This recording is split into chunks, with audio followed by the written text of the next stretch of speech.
Intangible, speaking for the unspoken. Born in Michigan, July 24, 1969, she looked to the stars as a child and discovered more than comfort in the silence. Abuse creates the recluse, and her environment made her run. September 23, 2022, it stopped her in her tracks. She had collected enough puzzle pieces, and her time to make the intangible tangible was now upon her. They only make statues of crazy people. I'll take that challenge. Just as there are readers and writers, there are the religious and the spiritual. What some may call God, consciousness, universe, or true self, I call it life. From divine predictions to bilocation and everything in between, life leaves clues to guide us on our journey. I recall choosing this lifetime, knew it would be difficult, but knew it would be worth it. Within is the best place to be. Here is my story. Intangible. We only know what we know, and everything else must be learned. Around 1980, in 6th grade, our teacher taught us the difference between tangible and intangible. Simply put, tangible means things you can touch with your hands, with the intangible being things such as thoughts and emotions, things hands cannot touch. Having had a number of these experiences, I decided then I would make the intangible tangible, so others understand me better. Today is December 3rd, 2022, and I've currently written down 6 of my experiences in this book, along with a rather extensive list, in my opinion, of what other experiences want to be included. Life keeps reminding me of other things as well, and I've been telling myself I need a title for this book. As I was reviewing the categories and stories, I reminded myself to write. I knew what the title had to be and why, and promptly told my friend. The title, Intangible, speaking for the unspoken, as with self-retired, I suppose is a bit of nod to my mother, because even though I did not agree with nor condone her treatment of us, I understood how she came to be that way. How? She would tell us how her and her siblings were beaten by her own mother.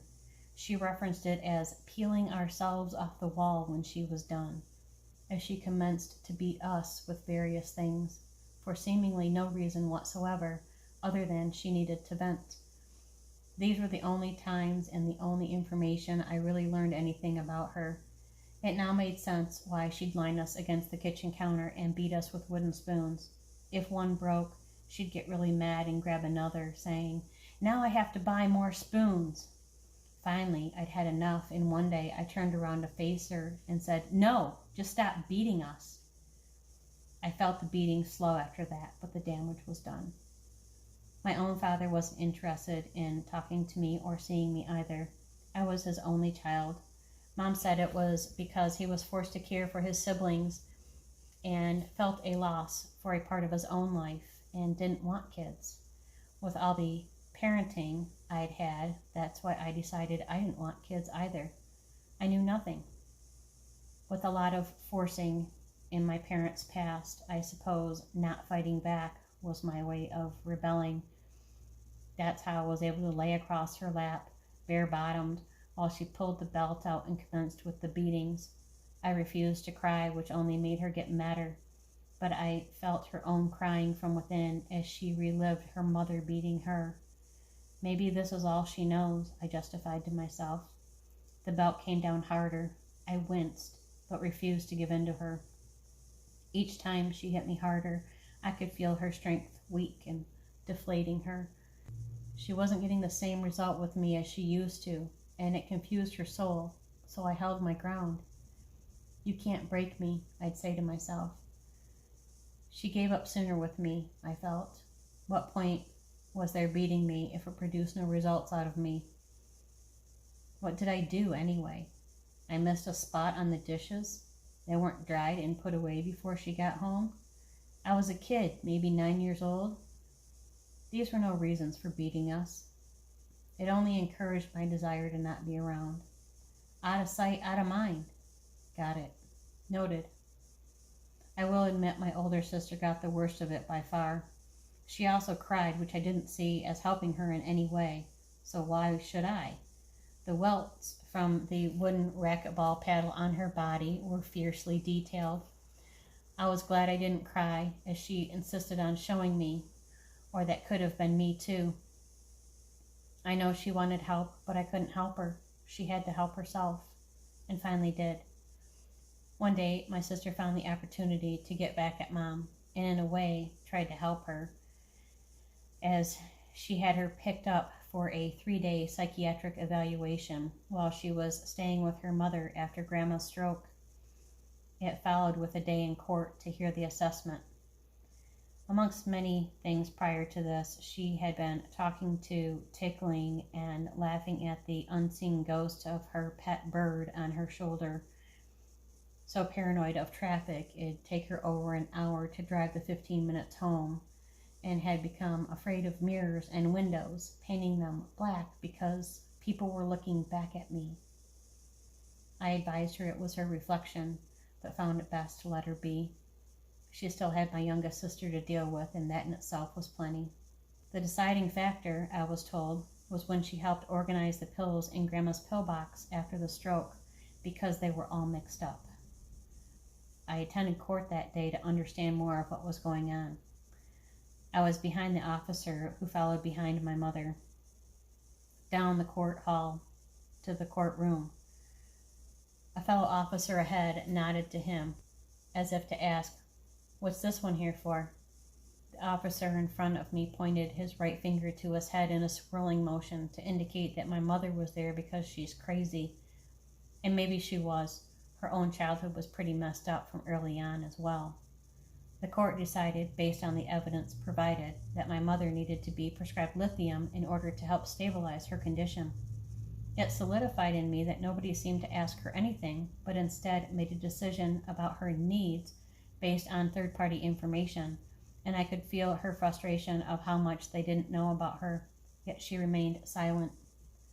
On her way out of the courtroom, she stepped briefly in front of me, pointed to my pregnant belly, and frustratingly said, "I hope that baby turns out to be just like you," as if I had something to do with my sister having her hauled in, or the court's decision, and cursing the baby was her way of taking it out on me. But I understood, looked at her, and simply said, "I hope it does too."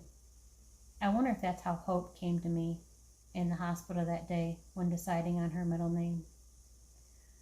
Little did I know those same words would come back to haunt my daughter 15 plus years later by her own father.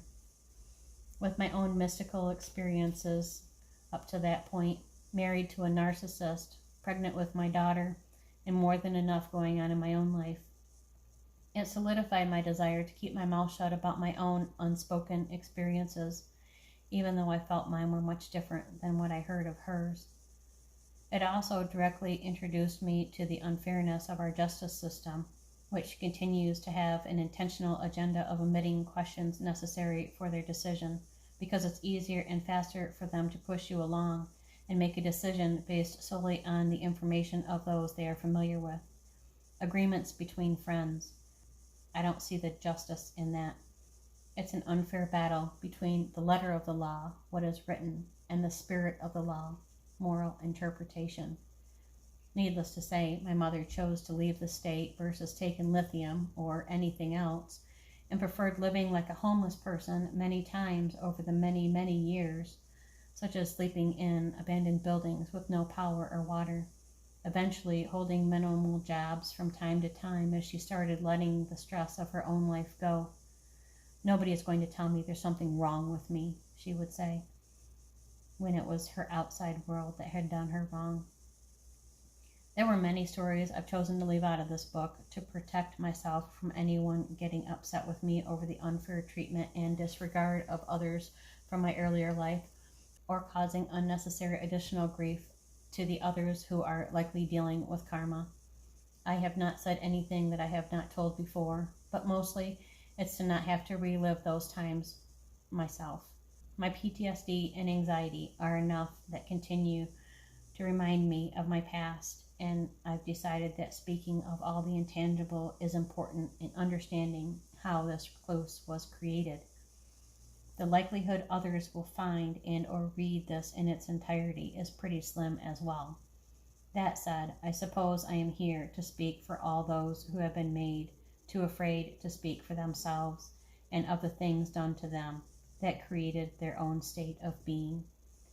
This is far from a mental health book, but it is an opportunity to listen, even if not spoken, to learn more about what we do not know from the depth of perspective of the individual who has lived through such things. Am I crazy also? At one point, I feared I could have been labeled like my mom and all that went along with her experiences. Thankfully, aside from a few naive pockets on this big blue planet, things have changed over the last few decades, which allowed our generation and the next to have more openness and pure curiosity about mystical things such as visions, voices, knowings, predictions, spirits, and my personal favorite experiences by location. Aside from the justice system, we also listen better these days and allow others to tell their story. But because nobody around me speaks of mysticism and their own experiences, it has brought a lot of fear into my heart, which contrasts the experiences themselves as they are truly fascinating to have. It has taken a village of positive mentors brought to me by life itself to help pull me out of the trenches, so others know they are not alone, and there is likely nothing wrong with them other than accepting the perspective of prior generations and outsiders who cannot begin to imagine how different your life is from theirs. Lean inward when the outward is unbearable.